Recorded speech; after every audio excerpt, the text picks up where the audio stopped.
Hello സുഹൃത്തെ, നമസ്കാരം. ലൈഫിലെ ഏറ്റവും പ്രധാനപ്പെട്ട ഒന്നാണ് ഡെഡിക്കേഷൻ എന്ന് പറയുന്നു.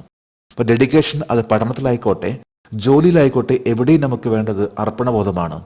അതായത് നമ്മൾ ചെയ്യുന്ന പ്രവൃത്തിയിൽ നമുക്ക് ആ സിൻസിയറിറ്റി ഇല്ലെങ്കിൽ നമുക്കൊരിക്കലും വിജയിക്കാൻ സാധിക്കില്ല. നമുക്ക് വേണ്ടത് നല്ല ഡെഡിക്കേഷൻ ഉണ്ടെങ്കിൽ മാത്രമേ, അതുപോലെ തന്നെ നല്ല ഫോക്കസ് ഉണ്ടെങ്കിൽ മാത്രമേ നമുക്ക് വിജയിക്കാൻ സാധിക്കുകയുള്ളൂ. അപ്പം അതിനുവേണ്ടി നമ്മൾ ശ്രമിച്ചേ പറ്റൂ. പൂർണ്ണമായിട്ടും നമ്മുടെ സിൻസിയറിറ്റി, ഡെഡിക്കേഷൻ ഉണ്ടെങ്കിൽ നമുക്ക് എവിടെയും വിജയിക്കാൻ സാധിക്കും. പിന്നെ ജൂൺ 1 പുതിയ മാസം ആരംഭിക്കുകയാണ്. ജേഡീസ് കറണ്ട് അഫേഴ്സിന്റെ ഇന്നത്തെ കറണ്ട് അഫേഴ്സിലേക്ക് പോകാം. 2024 May 31 Indira Gandhi centre for atomic റിസർച്ചിന്റെ പുതിയ ഡയറക്ടറായി ആരാണ് ചുമതലയേറ്റത്?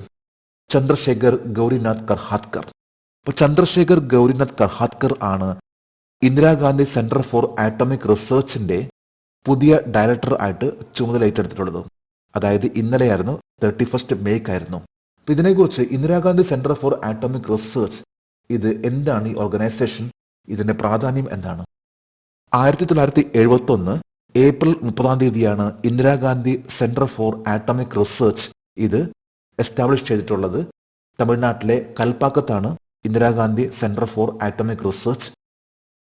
ഇന്നിപ്പോൾ ബാബ ആറ്റമിക് റിസർച്ച് ഇന്ത്യയിലെ ഏറ്റവും ടോപ്പ് ലെവൽ വരുന്ന ആറ്റമിക് റിസർച്ച് ഡിപ്പാർട്ട്മെന്റ് ആണ്. ഇതിനു ശേഷം രണ്ടാമത്തെ ഏറ്റവും വലിയ ഓർഗനൈസേഷൻ ആണ് Indira Gandhi centre for atomic research. ഈ ഒരു ഓർഗനൈസേഷന്റെ ഡയറക്ടർ ആയിട്ടാണ് മെയ് 31 ചന്ദ്രശേഖർ ഗൗരിനാഥ് കർഹാത്കർ ചുമതലയേറ്റെടുത്തിട്ടുള്ളത്. ഇതിനു മുമ്പ് അദ്ദേഹം ബാബ ആറ്റോമിക് റിസർച്ച് സെന്ററിന്റെ റിയാക്ടർ ഗ്രൂപ്പിന്റെ ഡയറക്ടർ ആയിരുന്നു. ഇന്ദിരാഗാന്ധി സെന്റർ ഫോർ ആറ്റോമിക് റിസർച്ചിന്റെ ഡയറക്ടർ ആയിരുന്നു ബി വെങ്കിട്ടരാമൻ. അദ്ദേഹത്തിന്റെ റിട്ടയർമെന്റിന് ശേഷമാണ് ഇപ്പോൾ മെയ് 31 ചന്ദ്രശേഖർ ഗൗരിനാഥ് കർഹാത്കർ ഈ ഒരു സ്ഥാനത്തേക്ക് എത്തിയിട്ടുള്ളത്. 1988 ബാർക്ക്, അതായത് ബാബ ആറ്റോമിക് റിസർച്ച് സെന്ററിൽ ജോയിൻ ചെയ്യുകയും ധ്രുവ് റിയാക്ടറിന്റെ ഫ്യൂവൽ പെർഫോമൻസിന്റെ ഇംപ്രൂവ്മെന്റിന് വേണ്ടി വളരെയധികം സഹായിച്ചിട്ടുള്ള ഒരു വ്യക്തിയാണ് ചന്ദ്രശേഖർ ഗൗരിനാഥ് കർഹാത്കർ. 2024 സാമ്പത്തിക വർഷത്തിലെ ഇന്ത്യയുടെ GDP എത്രയാണ്? 8.2%. ഏറ്റവും ലേറ്റസ്റ്റ് ആയിട്ടുള്ള ഇന്നത്തെ മിക്കവാറും പത്രങ്ങളിൽ വന്നിട്ടുള്ള ഒരു വാർത്തയാണ്. അതായത് ഇന്ത്യയുടെ GDP ഇപ്പോൾ 8.2% എന്നത്. ഒരു രാജ്യത്തിന്റെ GDP വർദ്ധിക്കുമെന്ന് പറയുമ്പോൾ അതൊരു ഉയർച്ചയാണ്. അത് ഇൻഫ്രാസ്ട്രക്ചറിലും തൊഴിൽ മേഖലയിലും ഓരോ ഡെവലപ്മെന്റ്സും ഇതിൽ വരുന്ന മാറ്റങ്ങളാണ് GDPയിലെ ഉയർച്ച. അപ്പോൾ ഇന്ത്യയുടെ ഇപ്പോഴത്തെ GDP ആണ് 8.2%. ഇത് കഴിഞ്ഞ ക്വാർട്ടറിലെ, അതായത് മാർച്ച് ക്വാർട്ടറിലെ 7.8% ആയിരുന്നു. ഒരു ഫിനാൻഷ്യൽ ഇയറിലെ 4 ക്വാർട്ടേഴ്സ് ആണുള്ളത്. അതായത് ഏപ്രിൽ മുതൽ മെയ് ജൂൺ, അതൊരു ഫസ്റ്റ് ക്വാർട്ടർ. രണ്ടാമത്തെ ക്വാർട്ടർ ജൂലൈ ഓഗസ്റ്റ് സെപ്റ്റംബർ. മൂന്നാമത്തെ ക്വാർട്ടർ ഒക്ടോബർ നവംബർ ഡിസംബർ. നാലാമത്തേത് ജനുവരി ഫെബ്രുവരി മാർച്ച്. അപ്പൊ ഈ 4 ക്വാർട്ടറിലെ മാർച്ച് ക്വാർട്ടറിലാണ് 7.8%. എന്നാൽ ഓവറോൾ നോക്കുമ്പോൾ 8.2%ലേക്ക് ഇന്ത്യയുടെ GDP ഇപ്പോൾ എടുത്തു കാണിക്കുന്നു. അതേപോലെ കഴിഞ്ഞ വർഷം ക്വാർട്ടറിലെ Q4 6.1% ആയിരുന്നു. അതിനു മുമ്പത്തെ 8.4% ആയിരുന്നു. റിസർവ് ബാങ്ക് ഓഫ് ഇന്ത്യ പ്രതീക്ഷിച്ചത് ഇന്ത്യ ഈ പ്രാവശ്യം 7.6% ഗ്രോത്ത് ആയിരിക്കും. എന്നാൽ ഇപ്പോൾ 8.2% ആണ്. ഈ ഒരു GDPയുടെ മെഷർമെന്റ്, അതുപോലെ തന്നെ ഇതിന്റെ റിപ്പോർട്ട് എല്ലാം ഇടുന്ന ഓർഗനൈസേഷൻ ആണ് നാഷണൽ സ്റ്റാറ്റിസ്റ്റിക്കൽ ഓഫീസ്. ഇത് ministry of statistics and programme implementation, ഇതിന്റെ കീഴിൽ വരുന്ന ഒരു ഓർഗനൈസേഷൻ ആണ് നാഷണൽ സ്റ്റാറ്റിസ്റ്റിക്കൽ ഓഫീസ്. ഇതാണ് GDPന്റെ റിപ്പോർട്ട്. ഇതുപോലെ തന്നെ ഇതിന്റെ എല്ലാ കാര്യങ്ങളും നോക്കുന്നത്. ലോകാരോഗ്യ സംഘടനയുടെ 2024 ആരോഗ്യ പ്രോത്സാഹനത്തിലുള്ള നെൽസൺ മണ്ടേല അവാർഡ് ഇന്ത്യയിലെ ഏത് സംഘടനയാണ് നേടിയത്? നിംഹാൻസ്. ലോകാരോഗ്യ സംഘടനയുടെ 2024 Nelson Mandela award for health promotion, ഈ ഒരു അവാർഡ് നേടിയത് ഇന്ത്യയിലെ നിംഹാൻസ് എന്ന ഓർഗനൈസേഷൻ ആണ്. നിംഹാൻസിന്റെ ഫുൾ ഫോം ആണ് national institute of mental health and neuro science. ഇത് ബാംഗ്ലൂർ ആസ്ഥാനമായിട്ടുള്ള ഒരു ഓർഗനൈസേഷൻ ആണ്. ഈ ഒരു organisation ministry of health and family വെൽഫെയറിന് കീഴിൽ വരുന്ന ഒരു ഓർഗനൈസേഷൻ ആണ്. 2019 വേൾഡ് ഹെൽത്ത് ഓർഗനൈസേഷൻ ആണ് Nelson Mandela award for health promotion ഇത് സ്ഥാപിച്ചിട്ടുള്ളത്. പ്രധാനമായിട്ടും പറയുമ്പോൾ വ്യക്തികൾ, ഇൻസ്റ്റിറ്റ്യൂഷൻസ്, ഗവൺമെന്റ്, നോൺ ഗവൺമെന്റ് ഓർഗനൈസേഷനിലെ ഇവരുടെ ശ്രദ്ധേയമായിട്ടുള്ള ഹെൽത്ത് പ്രൊമോഷന് നൽകുന്ന ആ ഒരു പ്രാധാന്യം അതനുസരിച്ചിട്ടാണ് ഈ ഒരു അവാർഡ് നൽകുന്നത്. ഇത് പ്രകാരം ലേറ്റസ്റ്റ് ആയിട്ടുള്ള 2024 Nelson Mandela award for health promotion ലഭിച്ചിട്ടുള്ളത് national institute of mental health and neuro science നിംഹാൻസിനാണ്. ദക്ഷിണാഫ്രിക്കൻ പരമ്പരയ്ക്കെതിരായ എല്ലാ ഫോർമാറ്റുകളിലും ഇന്ത്യയെ പ്രതിനിധീകരിക്കുന്ന ആദ്യ അസം ക്രിക്കറ്റ് താരം ആരാണ്? ഉമ ഛേത്രി. ദക്ഷിണാഫ്രിക്കൻ പരമ്പരയ്ക്കെതിരായിട്ടുള്ള എല്ലാ ഫോർമാറ്റ്, അതായത് വൺഡേ ഇന്റർനാഷണൽ, ടെസ്റ്റ്, T20, ഈ 3 ഫോർമാറ്റിലും ആദ്യമായിട്ട് അവസരം ലഭിച്ചിട്ടുള്ള ആസാം ക്രിക്കറ്റ് താരമാണ് ഉമ ഛേത്രി. ലേറ്റസ്റ്റ് ആയിട്ട് ഇപ്പോൾ പ്രഖ്യാപിച്ചിട്ടുള്ള ടീമിൽ ഉമ ഛേത്രി വരുന്ന സൗത്ത് ആഫ്രിക്ക സീരീസിൽ ഇടം നേടിയിരിക്കുകയാണ്. ഉമ ഛേത്രിയുടെ ആദ്യത്തെ ഒരു ഇന്റർനാഷണൽ മത്സരമായിരിക്കുള്ളൂ സൗത്ത് ആഫ്രിക്ക സീരീസ്.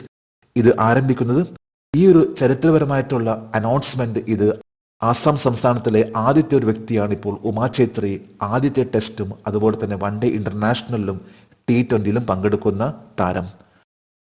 ഇപ്പോഴത്തെ ലേറ്റസ്റ്റ് ആയിട്ടുള്ള ഇന്ത്യ സൗത്ത് ആഫ്രിക്ക സീരീസിന്റെ ക്യാപ്റ്റൻ ഹർമൻപ്രീത് കൗർ ആണ്.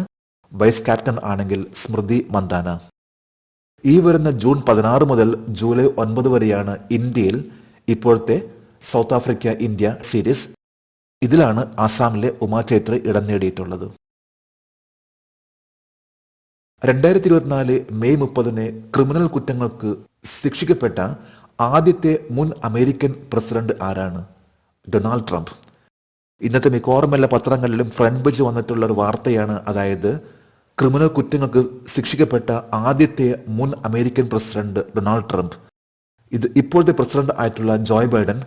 അതിനു മുമ്പത്തെ പ്രസിഡന്റ് ആയിരുന്നു ഡൊണാൾഡ് ട്രംപ് 2016 മുതൽ 2020 വരെ.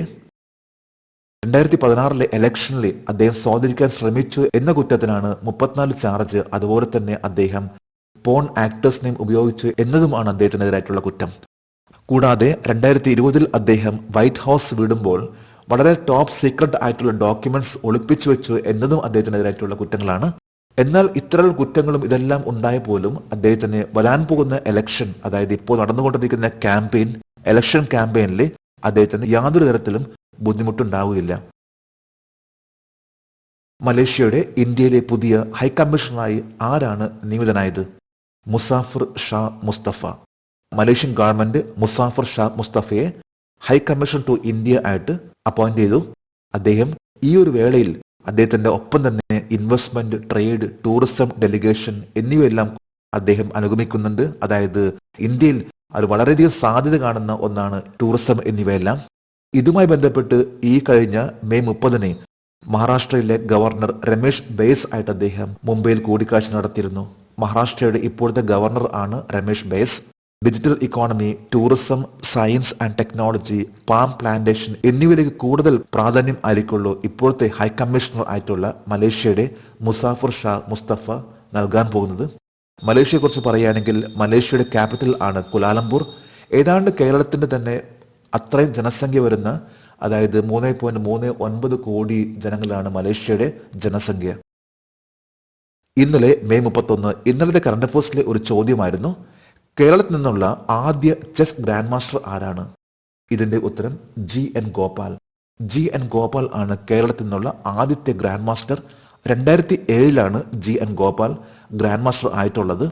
2016 SL നാരായണൻ ആണ് കേരളത്തിൽ നിന്നുള്ള രണ്ടാമത്തെ ഗ്രാൻഡ് മാസ്റ്റർ. മൂന്നാമത്തേത് 2018 നിഹാൽ സരിൻ.